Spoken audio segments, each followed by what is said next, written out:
morning to all of you out there. Welcome to the program agenda. I'm your host, Cito Beltran. Medyo lobat po ng konti, so please be patient with me today. I seem to have been affected by some bug. I'm not affected by COVID. Yun tiyan po natin ang tinamaan. In any case, just giving you a heads up dahil baka sabihin nyo mamaya, ba't si Cito lutang ngayong umaga? Anyway, today is February 22, 2022. Okay? May mga nagsasabi, 2022.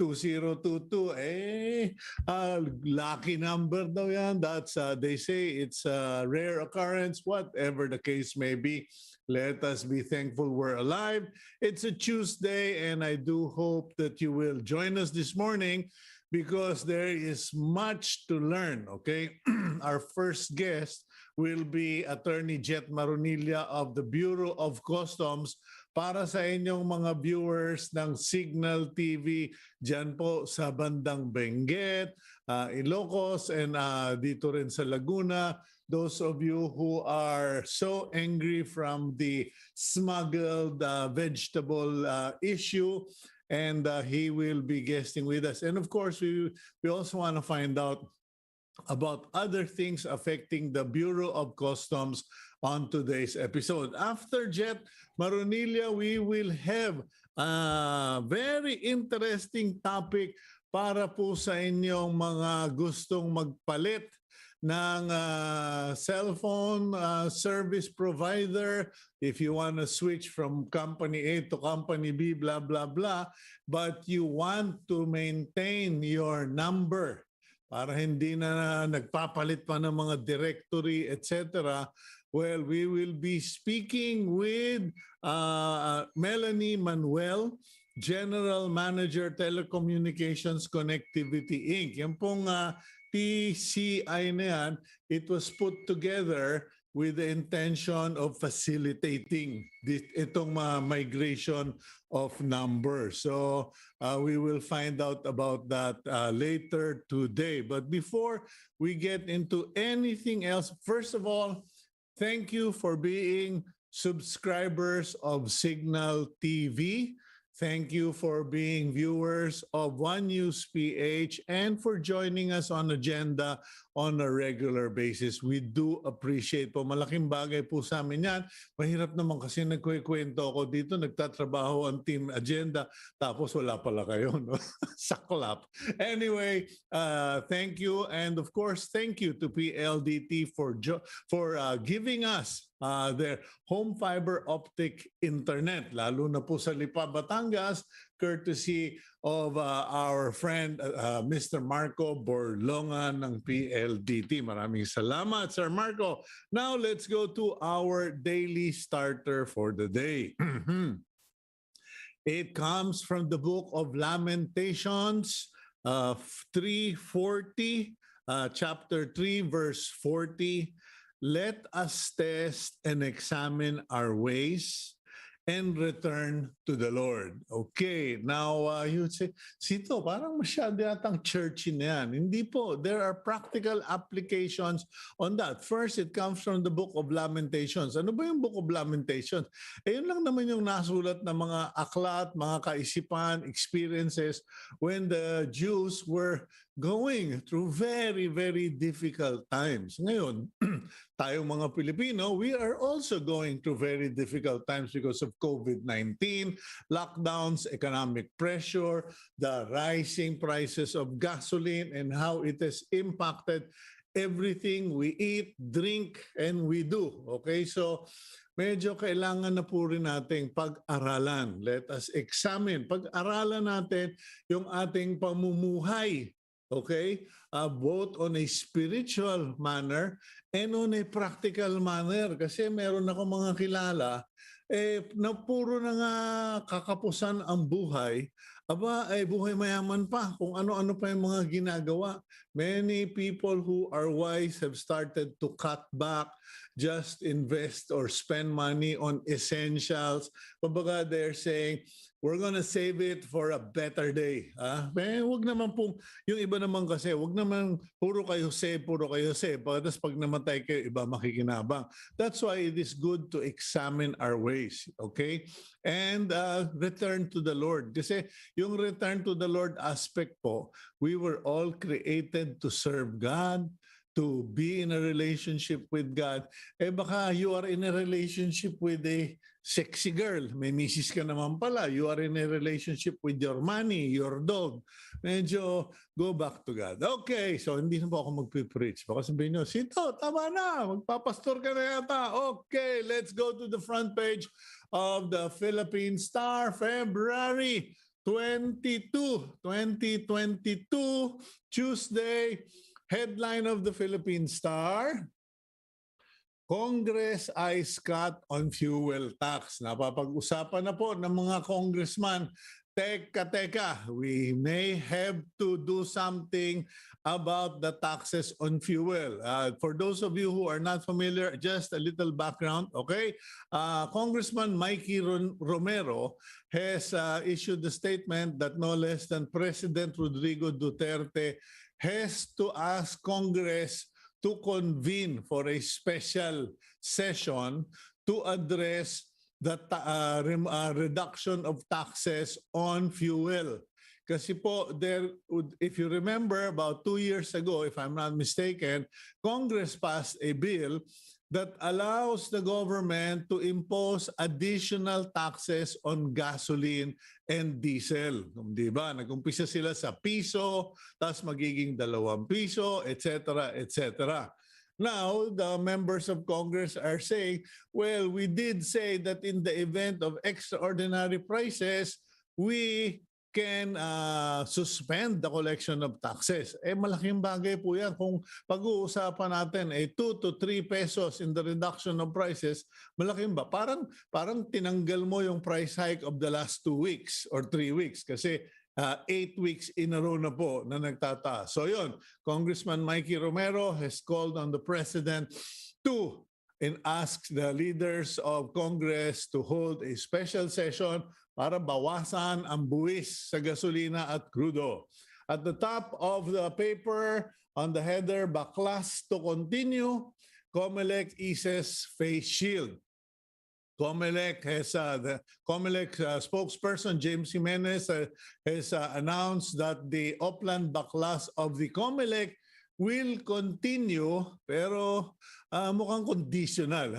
They won't openly admit it, but they did refer to Oplan Baklas in public places. Doon sa mga electric posts, mga linya ng kuryente, public spaces, etc. that are not official postering sites. So yun po. And that it is no longer mandatory to wear face shields at meetings. Okay, now NAMFREL to President Duterte, appoint competent, honest COMELEC executives. Okay? Yan po ang panawagan ng NAMFREL. Kailangan daw pong mag-appoint si President Duterte nung kapalit ng 3 COMELEC commissioners na nag-resign, but they must be competent and honest. Ang tanong, may say-say ba? Si Rowena Guanzon, competent naman and honest. Ayun, nasa butahe pa yung boto ng Ali. Okay, NAMFREL also called for the process to be transparent. Meanwhile, business leaders want alert level 1 by March in Metro Manila to allow businesses to open. Presidential advisor on entrepreneurship, Joey Concepcion believes that the shift to alert level 1 should happen by March. Okay, para maka 100% capacities na yung mga business establishments. Below all of that, you have a photo at the LRT Central Station in Manila, where a nurse, a male nurse or health worker is holding up a sign inviting passengers to get booster shots for COVID-19 and the like. Okay. Beside that, you have the photo for the COVID-19 tally of cases. Kahapon po, 1,427 new cases. So, nandoon na tayo sa 1,000 plus. But the number of deaths, if this is true and honest, masakit pa rin kasi 79 po ang namatay yesterday. Meanwhile, the government said that they are acting on Euro Parliament concerns. Kasi po, yung EU, the European Parliament, issued a resolution that if the Philippine government cannot act on the human rights abuses in the Philippines and other matters raised by the European Parliament, then the preferred status of that the Philippines enjoys in the export of something like 2,500 products should be suspended. Kumbaga, ayan na. Kung ayaw silang pakinggan, wag na ring bigyan ng special privilege ang Pilipinas na tax-free for certain, hindi lang certain, 2,000 plus products under the GSP Plus program. Okay. Meanwhile, ayun pong bottom half lower third of the paper, Philippine OK's vax certificates of 8 more countries, particularly from Albania, Egypt, Estonia, Greece, Maldives, Malta, Palau, and Uruguay. And then the photo that you see there, 1 dead, 2 hurt as PNP helicopter crashes in Quezon. Okay. Pangalawa na yata yan during the Duterte administration, if I'm not mistaken. Because I remember there was a prior crash before, di ba? Anyway, UP statisticians or the UP School of Statistics issued a statement decrying yung bara-bara, walang sistemang pre-election surveys that are being prepared using questionable methodologies. Okay. And Malacanang says Pinoys in Hong Kong getting assistance after news broke out all over Philippine radio. Pinagpiestahan na ng mga nasa radyo yung mga storya, reports of Filipinos who were not allowed back into their places of employment when they tested positive for COVID, and those who cannot find a medical facility that accepts Filipino or foreigners. Okay, last but not the least, you have Globe President and CEO Ernest Cu distributing food packs during a visit to Brigadang Ayala Kaakay sa San Roque Parish in Mandaluyong. Okay, so those are our news items from the front page of the Philippine Star. Now, let's go to our first interview today, and the topic has to do with vegetable smuggling in the Philippines. If you remember yesterday, I commented as to why the labor groups or farmers groups, etc., were lambasting the Department of Agriculture regarding vegetable smuggling. Kung tutuusin, ang in charge sa vegetable sa mga smuggling issues, etc., ay Bureau of Customs. Kumbaga, let's put things in the right place para masagot ng maayos. So, let's bring in spokesperson for the Bureau of Customs, Attorney Vincent Phillip Maronilla, aka The Jet. Attorney Jet, good morning to you. I think you're on mute. Good morning, Sir Cito. Sorry, okay. And those watching your program and also listening to the radio. Okay. Hirap ng trabaho mo, no? Kung pwede lang hatiin ang katawan mo, no? Pati tenga mo para masagot mo lahat. Anyway, Attorney Jet, I won't eat up a lot of your time today. Just two main concerns. The first topic would be the vegetable smuggling, and the second would be the very alarming and sad killing and attacks on BOC personnel. So, unahin ko na yung sa vegetable smuggling. Ano ba talaga nangyayari? Because people have started to really criticize and complain about the vegetable smuggling. Oh, sir, ano no?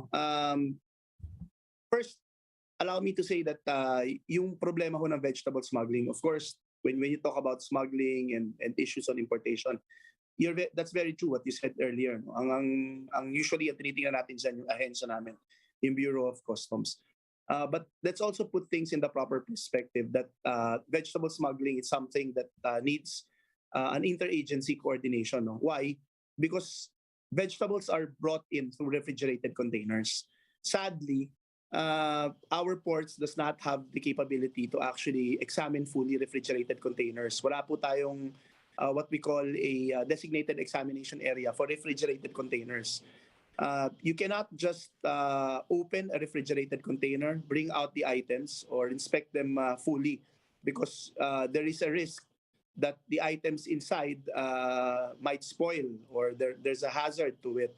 So what's being done right now is that there are accredited cold storages by the Department of Agriculture where these containers from the ports who are initially checked, open and closed lang, sir, no? And then documentary check, are brought into these cold storages where they are inspected 100% by Department of Agriculture personnel.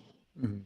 Now, what we're saying is that we don't have any feedback also, no? If there are suspicions that these vegetables are coming in misdeclared, meaning legitimate items are being declared at the front of the containers and at the back of the containers contains different items, which vegetables can be, no?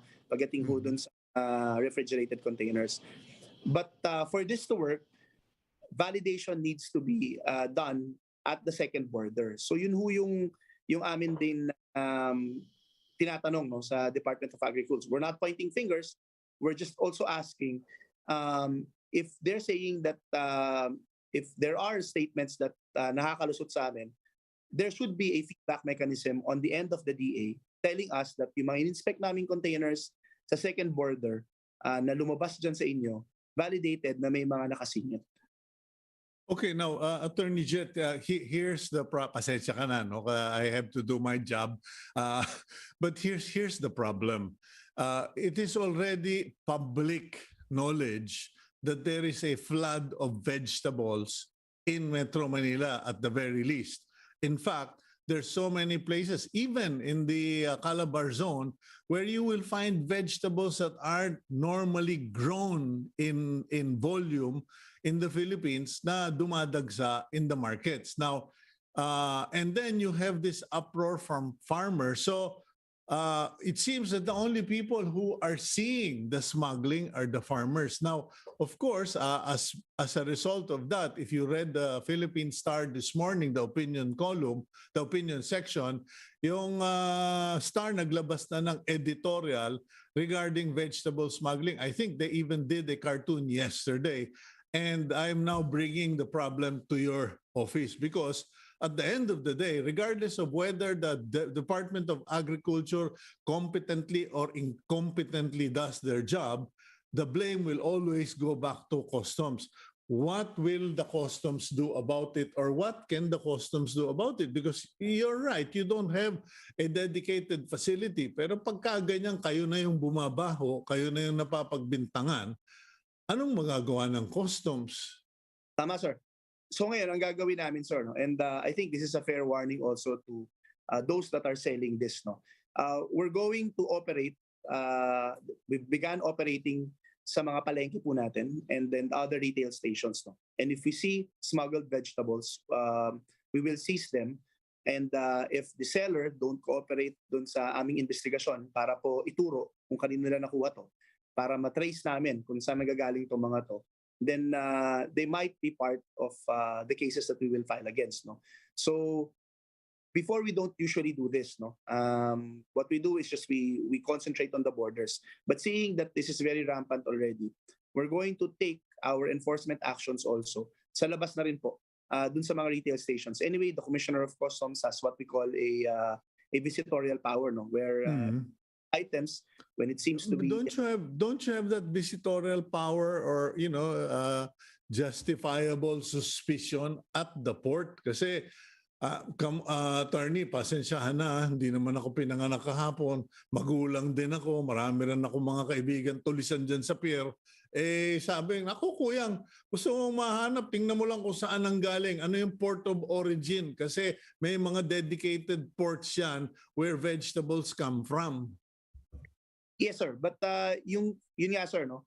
We would do a backtracking, no? So galing dito sa mahuhuli namin sa labas, there will be a backtracking investigation that will come in para makita namin kung saan nanggagaling to at kung saan puerto mga nakakalusot. And it really, in fact, if there are liabilities or may pananagutan po yung aming mga tauhan, isa sa publiko po namin yan at kakasuhan namin. No? At the moment, Attorney Jet, meron na ba kayong suspected ports? Kasi siyempre curious din ng mga Pilipino eh. Alam mo, may mga traditional ports of smuggling tayo. Yung katulad yung sa sigarilyo, usually from the back door, from the Mindanao area. Yung mga smuggled cigarettes yan. Tapos yung drugs, usually sa bandang norte nilalaglag sa dagat yan. Yung gulay ba, saan ba pinilulusot yan? Port of Manila kasi parang hindi rin mo, that's a highly consumable product that you can't keep, at bay. At saka maramihan para mabaha mo yung Metro Manila ng gulay. Maramihan to, attorney. Yes, sir. Actually, hindi lang tinitingnan namin ngayon. No? We've received information na na sophisticated na yung scheme ngayon. No? Binabackdoor na rin tong mga to. Meaning may mga vessel na palaot-laot lang sa mga shorelines natin. At doon pinipick up ng mga local vessels. Ito mga gulay na to. We've received several information na ganyan. Alam mo, natatawa ko, Attorney Jet. Ladies and gentlemen, baka sabihin nyo, nambobola si Attorney Jet. Hindi po. Because I know someone who got so frustrated when there was so much port congestion 3 years ago. He had his diapers delivered in Mindanao and sent his container trucks to Mindanao to deliver them up into Metro Manila. Sabi niya, kesa sa magsara naman ako ng kumpanya, dinagpadala na ako ng mga truck sa Mindanao para salubungin yung aking mga lampin at aking mga diapers. So it's true na meron palang mga palutang-lutang na barko na nakaabang, parang ino-offload na lang doon. Totoo, sir. And you'll be surprised that some of the vessels na local natin has been tailor-fit to actually magkarga ng isa o dalawang container papasok sa mga open shorelines natin. We've got several smuggled rice because of that particular scheme. And it would seem that the sheer volume of these smuggled vegetables mukhang pareho itong ginagamit na schemes dito. Now may mga shorelines na kaming tinitingnan. We've also activated yung vessel tracking management system ng Philippine Navy. No? Meron ho kami mga tinitingnan ng mga barko na bigla na lang nagpapatay ng mga radar nila pag nandito na sa medyo malapit sa territorial waters natin. No? And we suspect that these are the same vessels that are bringing in these illegal goods.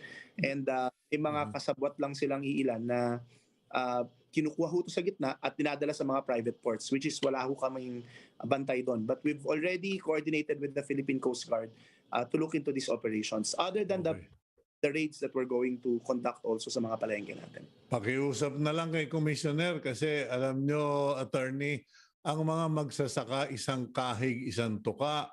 Yung mga industrial farms, hindi na nga kumikita sa mahal ng mga materyales pagkatapos iba-box out ka pa nitong mga hayop na mga smuggler na ito. Anyway, going from a difficult subject to a sad subject matter, what's happening, attorney? What's happening to the personnel of BOC na tinatarget? Kasi I did some investigation. Akala ko meron lang jealous lover or something. Biglang may nagsabi po sa akin, kuya, mukhang tokhang eh. Ano ba nangyayari diyan na tina-target yung mga opisyal ng BOC? Sir, may mga iba't ibang anggulo no, na tinitingnan yung National Bureau of Investigation and the Philippine National Police. And as much as we want to divulge them, Mm. it's still sensitive right now. But personal motive as well as work-related motives are being looked into. May mga leads na naman daw po ang Mhm. report namin ng NBI and ng PNP. There are persons of interest being looked at already, and there are motives that are mukhang lumalabas dito sa investigasyon na to. No? I would rather that it's personal motive, jealous lover, etc. Kasi what frightens me, Attorney Jet, is the possibility that a mafia is there, a syndicate is there, just trying to strike fear in the hearts of members of the Bureau of Customs. Kasi nalaman ko na yan, nangyari yan sa isang port where someone I know was allegedly robbed out because he refused to allow the use of his facility for the landing of questionable items, presumably drugs. After a few months yata, ayun, pinutokan na lang siya. So, yun lang ang concern namin. Wala namang reason to believe na may sindikato dyan na kung hindi kayo susunod, ubusin namin kayo. Sir, that's not far-fetched. I think that's one of the if you look at the style, yung pagkakadikit-dikit po ng insidente and how random the targets are. Random, minsan may iba na may sensitive positions talaga no na mukhang may threat dun sa related dun sa trabaho nila, tapos biglang may iba naman na sampling lang talaga stating na ito kaya namin gawin. So with that kind of an MO, I think we're also looking into that angle yung nabanggit niyo. Okay, what is the Bureau of Customs doing to protect its personnel? Kasi parang walang sinasanto eh. Pati na yung regular lang na empleyado, tinutumba na. Inactivate na namin, sir, yung aming quick reaction team. It's a special unit within our customs police to actually do surveillance and secure our personnel holding sensitive positions. No, they do some monitoring and surveillance of the areas na usually mga ruta ng aming mga personnel. Coordinate with the Philippine National Police in that area. Also, if the need arises, nakaposisyon ho sila dun sa mga areas na malapit to responde para pag may kailangan po yung mga tao natin. Okay, last question, Attorney Jet. Is this purely a local matter? Right now, that's being treated as one, sir. No? But of course, kasi ang inaalala ko, baka cross-border na ito.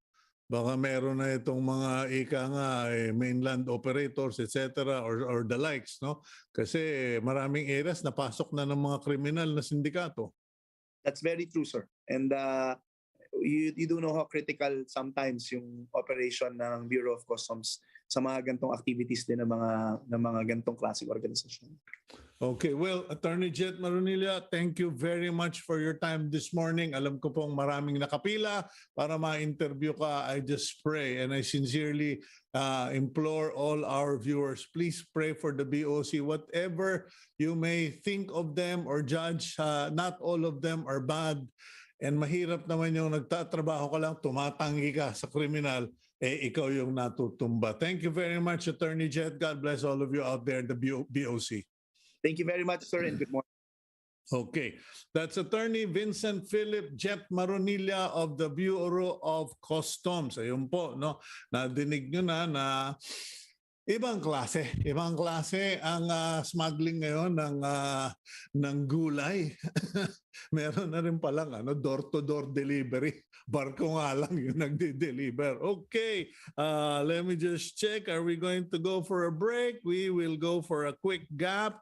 And when we return, I want to introduce you to one of the keenly monitored, awaited developments. Yung bang portability of number. Kung mga iba sa dyan, nagbabalak ng magpalit ng telco, madadala ba nyo yung number ninyo? Okay, let's go for a quick break. We'll be right back here on Agenda.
Welcome back to the program agenda. I'm your host, Cito Beltran. And at this point of our program, pag-usapan natin, let's talk about this development in the telecommunications industry where a law has been passed that allows consumers or telephone owners to transfer to another company and yet retain their original number, or at least that's how I read the law.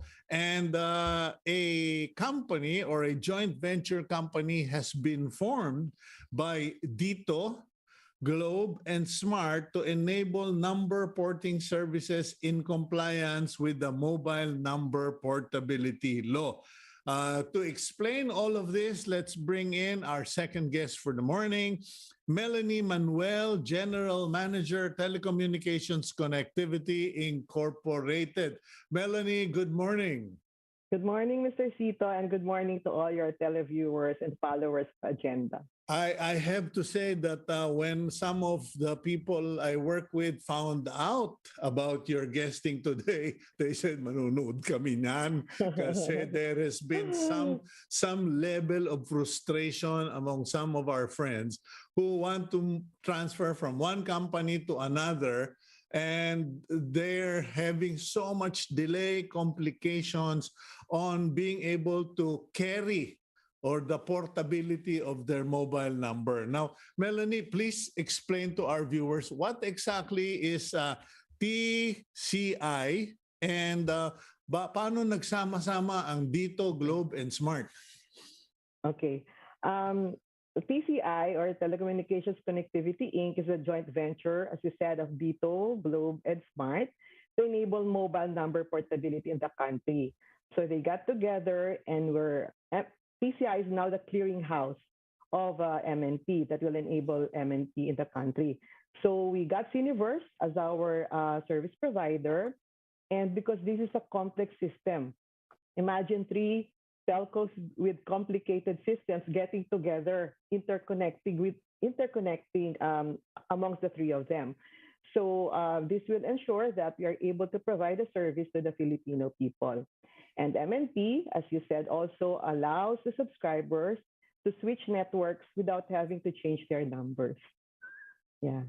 Okay, so mobile number portability, pwede kang magpalit ng kumpanya pero tago mo yung number mo. Now, how does the process work? Okay. First of all, the subscriber, no, kung kayo po ay nasa isang telco, no, telco A, we will not say na which telco. No, telco A, you want to switch to telco B, all you have to do is go to the current telco and get a unique subscriber code. So this initiates the porting process. So how do we get this? Marami po, parang omni-channels na. You can go to the store, or you can also apply online. You can call via virtual store. So marami na pong channels. Kasi initially, we were asking the subscribers to go to the store para, of course, we have to take into consideration also data privacy, security measures are in place, etc. But of course, during the initial stage, we heard the subscribers, we had to make sure that we have the virtual stores and we allow online applications. So that's the first step. You get a USC po, unique subscriber code, and it's a nine-digit USC, no? And then you will apply dun sa bago nyo na pong network, sa new network ninyo. You can also do it via online, and then the porting process starts. You will have to undergo an eligibility check, no? Meaning, are you the owner of that number? Is that part of a contract? If it is still part of a contract, so hindi yan po allowed, no? And then, hindi ba yan nagamit for fraudulent means? You know naman po, SIMs, no? Minsan nagagamit yan sa kung saan-saang mga fraudulent activities. So this is what you call the eligibility check. So one is done, then you have the USC, and then you go to the new network, your preferred network, and then you do an application. That USC is valid for 15 days. So pag nakakuha po kayo ng USC, dapat within 15 days, makapag-apply na kayo sa new network. And then when you apply sa new network, all you have to do is just wait. Ideally, 48 hours po, no? Within 48 hours, you are able to port to the new network. That's the idea. 48 hours is according to the IRR, also according to the MNP law. Okay, now, Melanie, may provide ka sa amin things you need before switching to smart. Your mobile number must be active.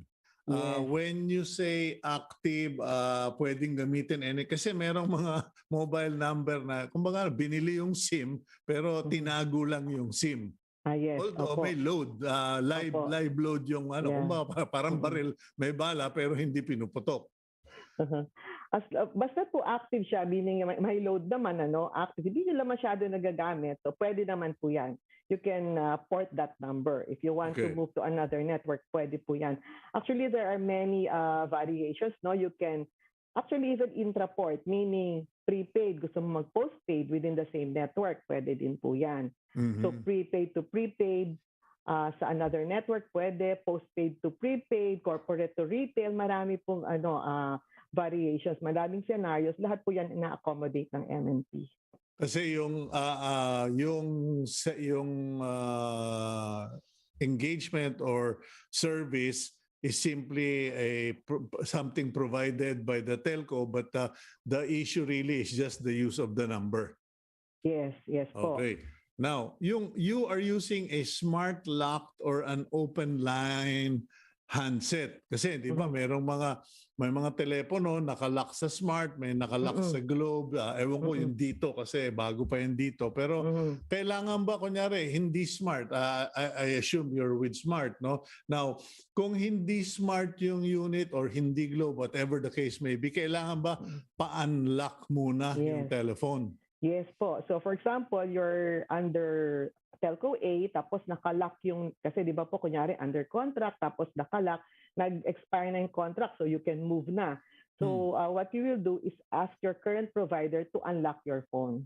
So they are, ano po yun? It's your right to have that phone unlocked.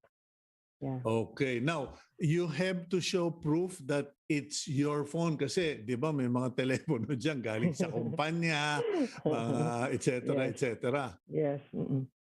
Okay, yes, your mobile number must not be the primary or principal holder of multiple accounts. Ano ba 'yun? Meron ba nun? Kasi po, like I think for some people, no, kunyari may contract po sila and then they have one main phone and then meron din subscriptions under his name. So kailangan lang po, actually pwede naman yan pero aayusin lang po nila. So they have to call their account manager and then tell them that I will use this phone. For example, I have 5 lines and then I will port the 1 line out of the 4. So they have to talk to their account manager. Magagawa naman po ng paraan. Basta these are the things na they can always ask their current provider how to do it. Initially kasi, when you go to the store, sabihin, this is part of a bundled service, para pong ganon, di ba? So, you will not, that number will not be allowed to port. But of course, there are ways naman how they can fix that. Okay, what is the downtime when switching providers? Okay, the downtime should be maximum of 4 hours. So from the time na na-disconnect po yung number nyo sa current provider hanggang sa ma-activate siya sa new provider, within 4 hours lang po yan. Dapat hindi mamamatay ang phone natin ng more than 4 hours. So within 4 hours. But sometimes it's shorter. Sometimes if there are some technical concerns, of course, nagkakaroon tayo ng issues. But we make sure that within 4 hours dapat naka-port na yan sa new network. Okay, I actually have a complaint from a viewer who says that they had told their service provider that they would like to port or bring their number to a new telco. Hindi na sila sinasagot. Paano ba naman? Yan yung please hold, please stay on the line. Tapos yung pala, 2 buwan ka na, nandyan pa pala kayo. Okay po. So what we can do sa TCI, because this is a joint venture, if they think there are problems na hindi sila na-address ng current provider, they can actually send us a private message. Or we have a Facebook page, Telecommunications Connectivity Inc. Please send us a private message, or they can also email us at info at tcimnp.com.ph. So we'll try to help them kung if they think there are concerns that are not being addressed. Okay, is TCI a standalone business establishment? Kasi may mga viewers tayo who would like to go to the store or to the outlet so that they have physical control of the situation. And of course, marami katulad ng Kuya Cito, hindi kami mga techie. So, yeah, I want to see who I am Yes. transacting with. Yes. Kailangan bang physical? You said hindi naman kailangan, pero do you actually have outlets? Do you have stores? PCI doesn't have, but all the operators, they accommodate in-store and online applications. Yeah, so CTCI po is just the joint venture trying to facilitate all of this. No, we have regular meetings with all the telcos. I think this is something good that came out of MNP. Now there's more collaboration. We talk almost every day with all the telcos, making sure that MNP is in place and we are able to provide good service, better service. Of course, we had some birth pains in the initial stage, but we've, I think, resolved most of that. But if there are concerns and issues, you can just raise it to TCI. But as far as store is concerned, meron po lahat. Well, I think they're all over. Even in malls, they have stores. No, see Dito, Mart, and Globe, they have stores all over. So they can just go to the store and do the application there. Kung naman po, of course, we're concerned about the pandemic, then they can also call the hotline and they can also do an online application. They just have to check the websites of the different operators, the networks, and then they will have their step-by-step procedure on how to do it. Okay, Melanie, medyo, pasensya ka na, medyo I had been dealing with this question for about 2 weeks already. Yung dual SIM. Kasi I know of some people who actually have dual SIM phones, people who carry two numbers, as you pointed out nga. Is it possible for someone to have telco A, telco B, same number? That's not possible po, Sir Cito. So if it's one SIM, it's one network. Yeah. Parang I haven't heard of any country in the world who can provide two SIMs with one number. Mahina kayo. Mahina. You don't need a country. Just go to Green Hills. Oo nga po. Pero no, seriously, I remember. Yeah, but I think for most people nga po, I'm sorry, I cut you.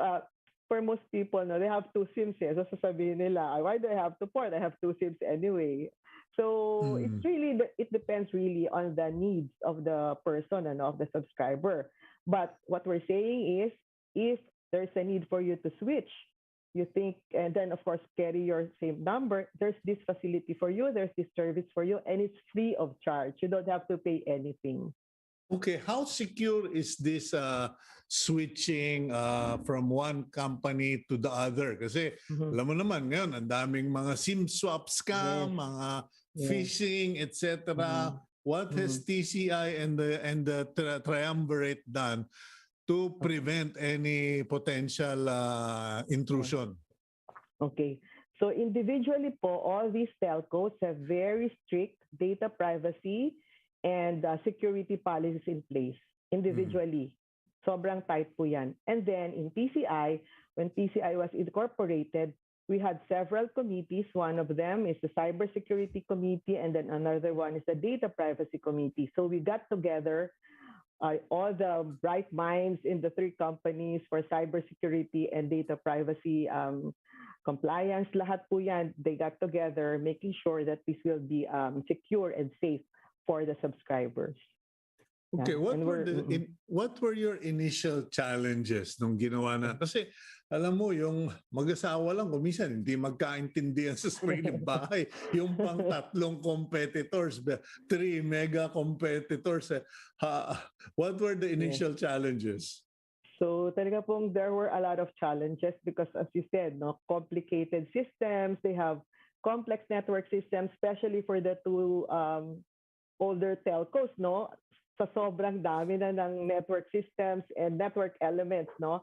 Uh, so medyo naging challenging po talaga. And if you would recall, medyo na-delay po tayo, of course, because of the pandemic as well.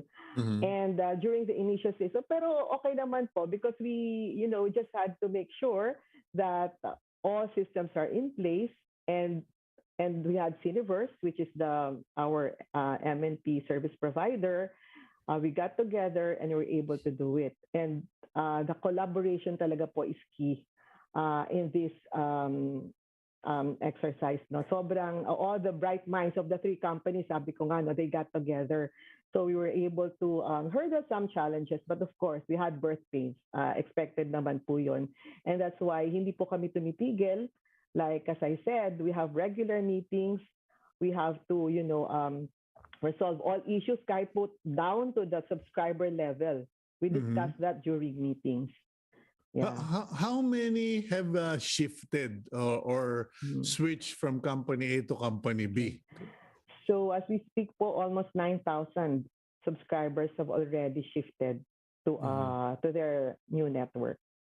And do you have any idea what the principal reason is? Because I know that judging from my stay in Boracay during the Christmas break, a lot of people were giving one common reason. Sabi nung iba, nako, ang hirap naman ng labanan na ito. Mag-ship na lang ako kasi sa probinsya daw, mas malakas si Company A.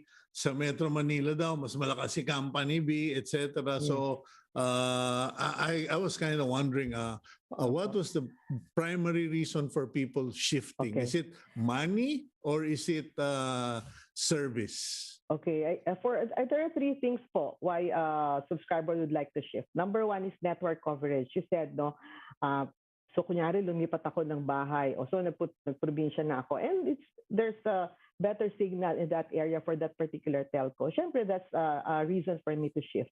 Second is customer service. So, sabi nyo nga, minsan, ang tagal, di ba? Kunyari, baka matagal, hindi na kayo happy sa customer services. That's one reason for you to shift. And then another one is pricing. You're right. Pricing, promos, all of this, those are the three reasons why a person would like to switch networks. And of course, the good thing about MNP is you're able to keep your number. There are people who have dual SIM, so that's fine. No? Pero for people who would like to have a more simple life, just have one SIM, and then it's kasi po, di ba? Without MNP, if you'd like to switch, you can switch anytime. But you would have to tell your banks, update all your records, tell all your friends. Yun po yung medyo deterrent talaga for people to switch. Okay, now, what about Sim Card Registry? Kasi, you're applying one law into the system already, which is mobile number portability. What about Sim Card Registry? Yes.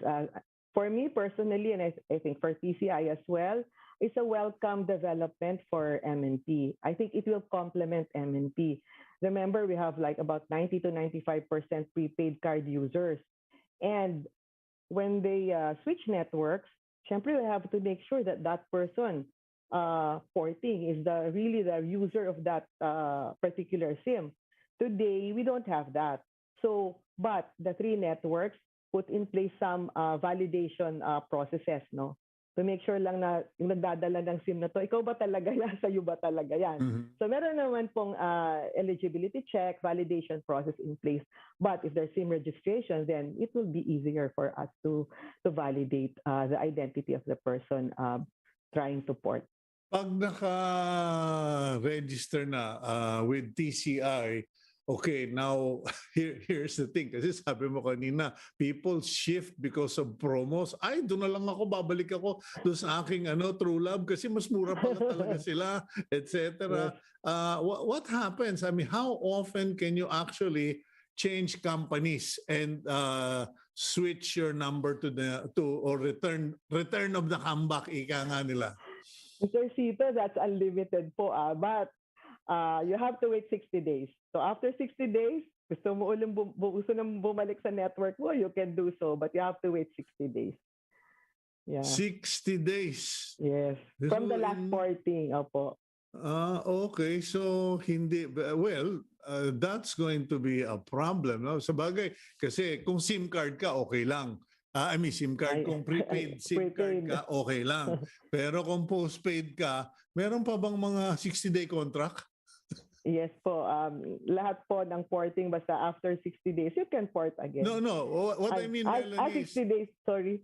yung service ba, kasi di ba usually if I get a phone with you guys and I will be locked in for two years, 2 di ba? years. Phone and contract yon. Pero as far as the line is concerned, meron bang ganon na you can preempt at any time or 60-day contract so that if you're not happy you can go back to your motherland?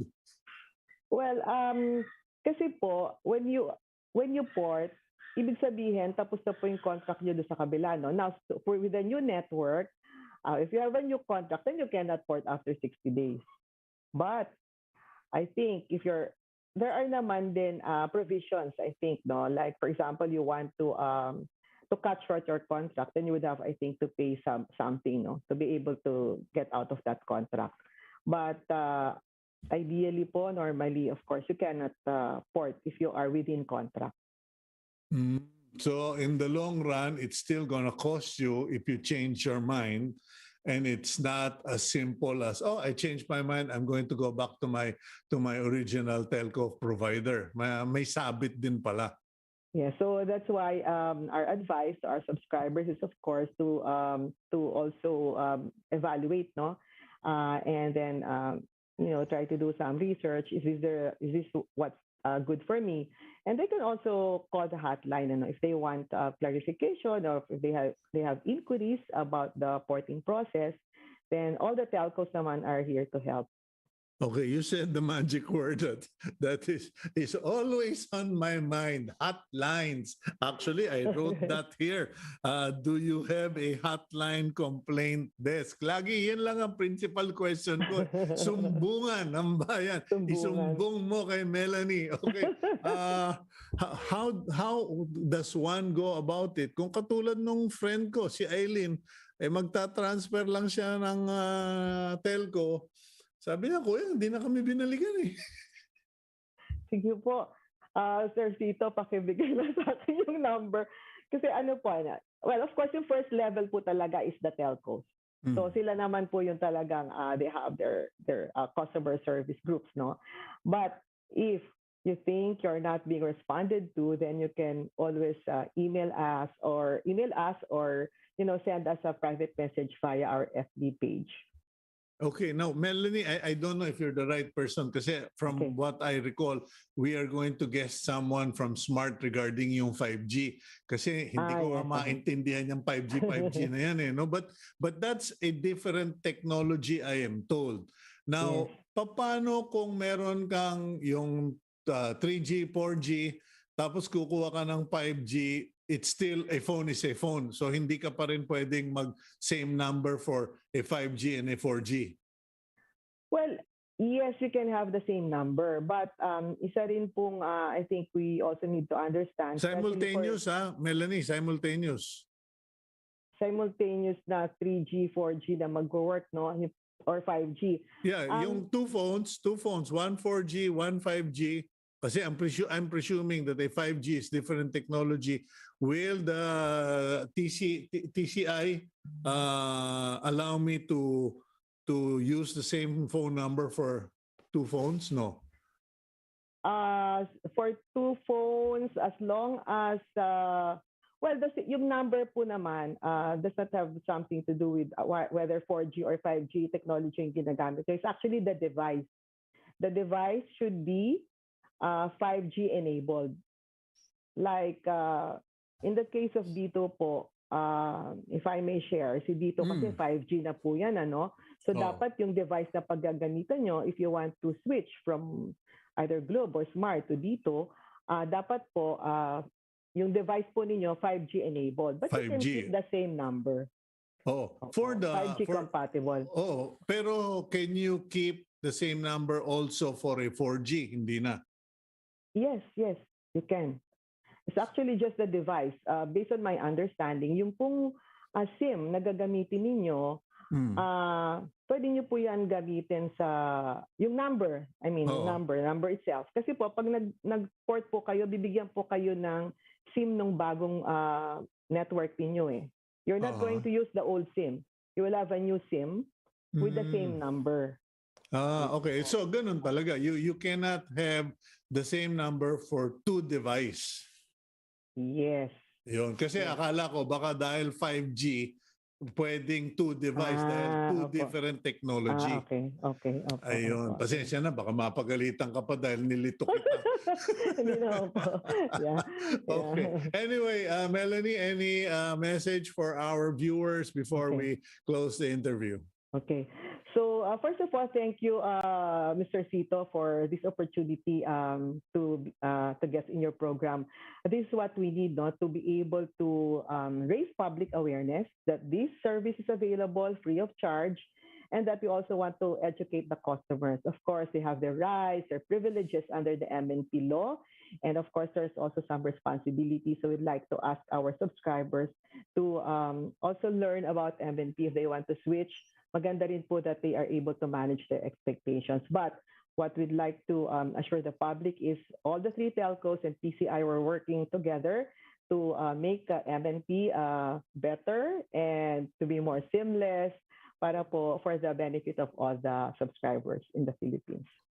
Okay, thank you very much, Miss Melanie Manuel. Thank you very much. Do have a great day. And You that's too. Miss Melanie Manuel, General Manager, Telecommunications Connectivity Incorporated. Sila po yung go-to group for the transport. Kung kayo ay magpapalit ng service provider, gusto ninyo Globe o Smart o dito, gusto ninyo lumipat sa kabila, etc. Kumbaga tatawid bakod kayo, gusto ninyong dalhin pa rin yung dati ninyong number para matatawagan kayo ng isang misteryosong tao, sila po yung mag-o-organize niyan. They will help facilitate it. They're actually the ones organizing it because they represent all three telcos. And so, pero ulitin ko po, meron pong mga requirement. Your mobile number must be active, has no unpaid account charges, must be an open line, is not part of any product or service bundle. Kumbaga, walang sabit. Okay, at you apply for a unique subscribers code from your current provider, and you have 15 days to apply for a shift, and then it will only take 48 hours. Masishift ka na from company A to company B. Yung telepono nyo mag-dead air ng 4 hours while that shift is going on. Okay, let's now go to our closing blessing for the week. It is from the book of Psalms 5, chapter 5, verse 12. For you bless the righteous, O Lord. You cover him with favor as with a shield. And that's today's agenda. Thank you very much, ladies and gentlemen, for watching us. Please keep it here on One News PH.